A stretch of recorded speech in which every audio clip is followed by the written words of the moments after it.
Across the English Channel, the Luftwaffe could marshal over 1,100 medium bombers. Some 320 Junkers Ju-87 Stuka dive bombers, 800 Me-109 single-engine fighters,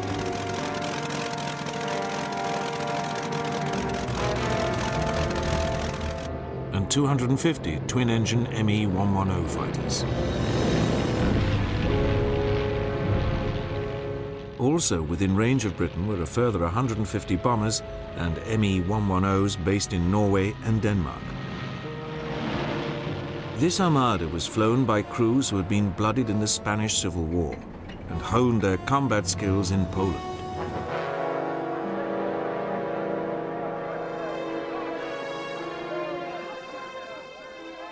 To oppose them, Dowding had approximately 800 fighters, but only his 700 Spitfires and Hurricanes really counted.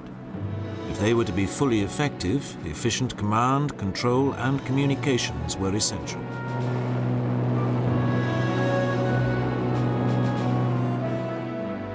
Dowding had organized his force in 4 groups. Number 10 Group covered southwest England. Its commander, South African Sir Quintin Brand, had been one of the pilots who had made the first flight from London to Cape Town in 1920. New Zealander Keith Park's number 11 Group was responsible for southeast England, the most critical sector. Park had been Dowding's senior staff officer, and the commander-in-chief had every confidence in him.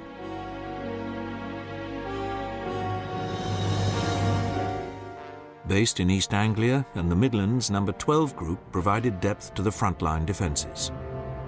Trafford Lee Mallory, the group commander, had a background of air cooperation with ground forces. Finally, Richard Saul's number 13 Group covered the north of England and southern Scotland. Dowding was heavily reliant on the chain of radar stations covering the south and east coasts for early warning of the approach of hostile aircraft. This home chain system sent the information of the build-up of enemy raids direct to the filter room at Headquarters Fighter Command at Bentley Priory on the northwest outskirts of London.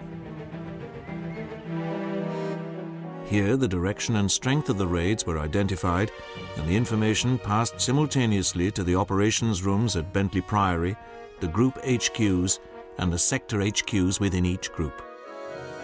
Once the raiders had crossed the English coast, their progress was monitored by the Observer Corps, which was made up of civilian volunteers.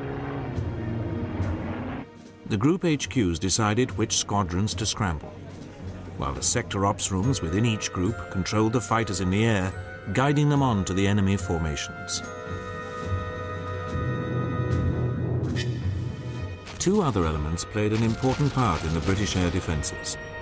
Anti-aircraft command controlled ground-based air defence weapons, while RAF Balloon Command manned the barrage balloons, which were designed to deter low-level attack.